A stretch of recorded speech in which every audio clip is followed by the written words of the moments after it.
ඉතින් වෙනද වගේම වෙල්කම් කියලා පිළිගන්නවා මගේ YouTube channel එකට ඔයාලව.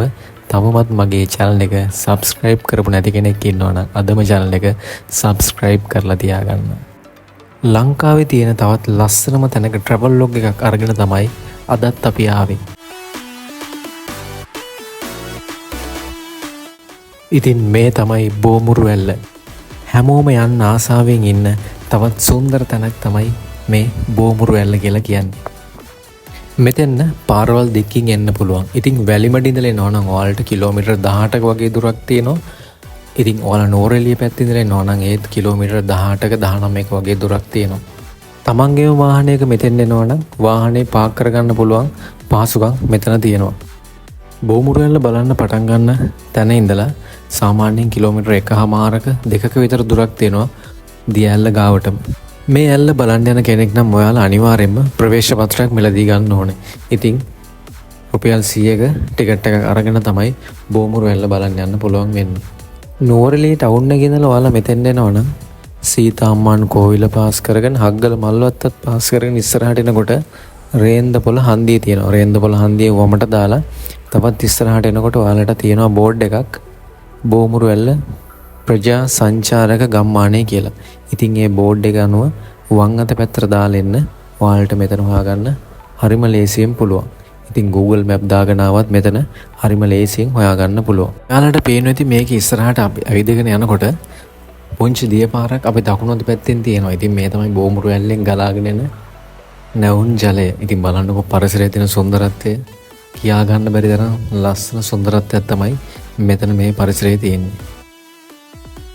මේ දිය ඇල්ලේ තියෙන සුවිශේෂීත්වය තමයි මේ දිය ඇල්ල මධ්‍යම පළාතටයි ඌව පළාතටයි කියන පළාත් දෙකටම මායිම්බ තමයි පිහිරලා තියෙන්නේ. දිය ඇල්ල බලන්න උඩට යනකොට පාර දෙපැත්තේ තියෙනවා එක එක විදියට හදපු කඩ. ඉතින් ඒවල කන්න රොටි තියෙනවා. ඒ වගේම තමයි ඌව පළාතට ආවේනික වෙච්ච විවිධ කෑම වර්ග තියෙනවා අපිට කාලා බලන්න. ඉතින් ඇත්තටම හරි අපූර්ව අත්දැකීමක් ගන්න ඕන නම් ඔයාලත් මේ බෝමුරු වැල්ල බලන්න අනිවාර්යෙන්ම එන්න ඕනේ.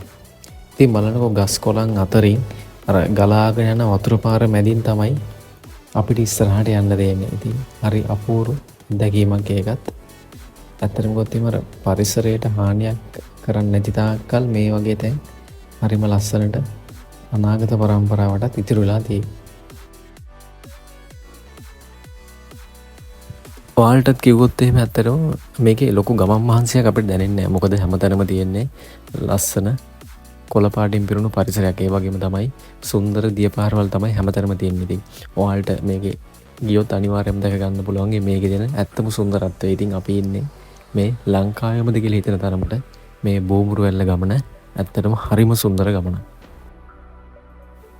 බෝමුරු වැල්ල පාමුලට යනකම් ඔයාලට දකින්න තියෙන දෙයක් තමයි යන පාරේ දෙපැත්තේ පුංචි පුංචි වෙළඳාම් කරන කඩවල් දාගත්ත අය සෑහෙන ප්‍රමාණයක් මේක ඉන්නවා. ඉතින් ඔයාලටත් පුළුවන් නම් එයාලට පුංචි සහයෝගයක් කරලා මොනවා හරි දෙයක් කන්න හරි මෙලදී ගන්න. මොකද එතකොට අපේ ගමන් මහන්සිය නිවෙනවා වගේම එයාලටත් යම්කිසි මුදලක් ලැබෙනවා. ඉතින් ඒකත් ලොකු දෙයක් වෙනවා මේ යන ගමනේදී.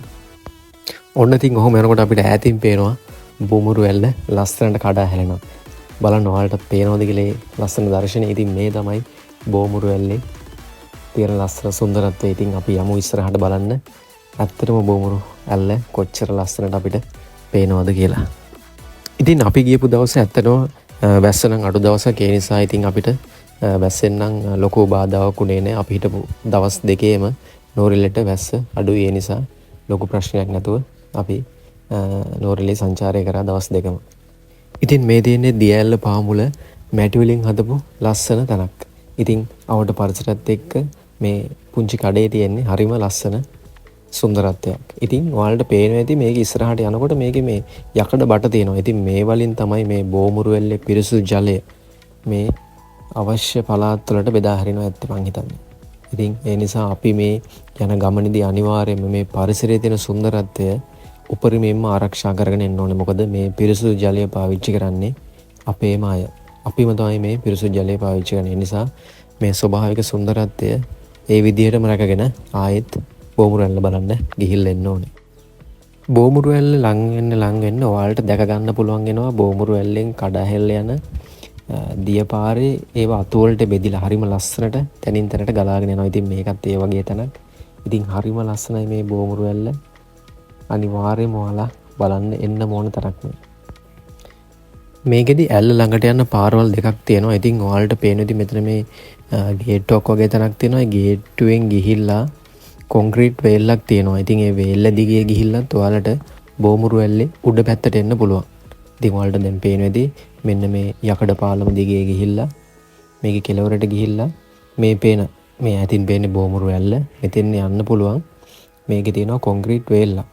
මේ කොන්ක්‍රීට් වේල්ල දිගේ යන්න පුළුවන් එහා පැත්තට. හැබැයි ඉතින් වැස්ස වැඩි කාලෙක නම් මේ වතුර වැඩිපුර ගලන කාලෙක නම් එහා පැත්තට අනේක පොඩ්ඩක් අවදානම්. මොකද ආපහු එන්න බැරි වෙයි. මොකද හිටපු ගමන් මේ බෝමුරු වැල්ලේ වතුර පාර සැර වෙනවා. ඒ නිසා පරිස්සමෙන් මේ කොන්ක්‍රීට් වේල්ල දිගේ එහා පැත්තට ගිහිල්ලා දිය ඇල්ලේ උඩු පැත්තට එන්න පුළුවන්. මේ පේන්නේ ඔයාලට කොන්ක්‍රීට් වේල්ල. මේක දිගේ තමයි එහා පැත්තට යන්න ඕනේ. ඉතින් එහෙම නැත්නම් ඔයාලට සාමාන්‍ය යන පාරේ ගිහිල්ලා බෝමුරු වැල්ල පාමුලට යන්න පුළුවන්. ඉතින් අපිත් කොන්ක්‍රීට් වේල්ල තියෙන පැත්තෙන් නෙමේ සාමාන්‍යයෙන් අනිත් පැත්තෙන් තමයි අපිත් බෝමුරු වැල්ල ළඟට ගියේ. ඉතින් මොකද අපිත් පවුලේ කට්ටිය ආපු නිසා අර පැත්තෙන් යන එක අවදානම් හින්දා අපි සාමාන්‍ය පාරෙන්ම බෝමුරු වැල්ල ළඟට ගියා. ඉතින් මේ තමයි ඔයාලට බෝමුරු වැල්ල පාමුලට යනකොට පේන ලස්සන view එක. බෝමුරු වැල්ල ගැන කෙටි හැඳින්වීමක් කරොත් එහෙනම් බෝමුරු වැල්ල මීටර් 50ක් උසයි. ඉතින් ලංකාවේ තියෙන පළල්තම දිය ඇල්ල තමයි බෝමුරු වැල්ල කියලා කියන්නේ. ඉතින් සීතාඇලිය කැටපොළ රක්ෂිතයේ තමයි බෝමුරු වැල්ල පිහිටලා තියෙන්නේ. ඉතින් නෝරෙලිය දිස්ත්‍රික්කයයි බදුල්ල දිස්ත්‍රික්කයයි කියන දිස්ත්‍රික්ක දෙකටම අයින්ම තමයි මේ බෝමුරු වැල්ල පිහිටලා තියෙන්නේ. ඉතින් බෝමුරු වැල්ලට පෙරවැල්ල ඇල්ල කියලත් හඳුන්වනවා. ඉතින් එහෙනම් එන්න ඔයාලත් අපිත් එක්ක බෝමුරු වැල්ලේ සුන්දරත්වය විඳින්න. ඇත්තටම කිව්වොත් ඉතින් නෝරෙලිය ඇවිල්ලා නම් අනිවාර්යෙන් මේ එක්ස්පීරියන්ස් එක අරගෙන යන්න මෙන්න ඕන කොහොමද තියෙන සුන්දරත්වය.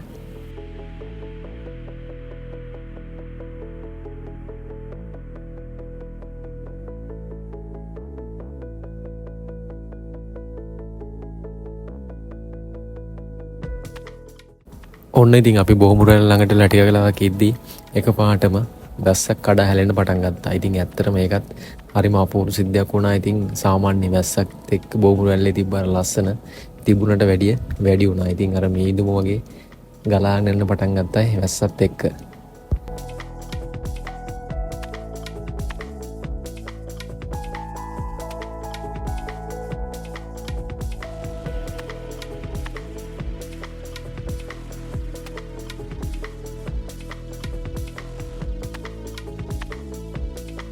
එහෙනම් ඉතින් අදට අපි ගිහිල්ලා එන්නම්. ආයෙමත් දවසක අලුත් travel vlog එකක් අරන් එනකන් ඔයාලා හැමෝම පරිස්සමෙන් ඉන්න ඕනේ.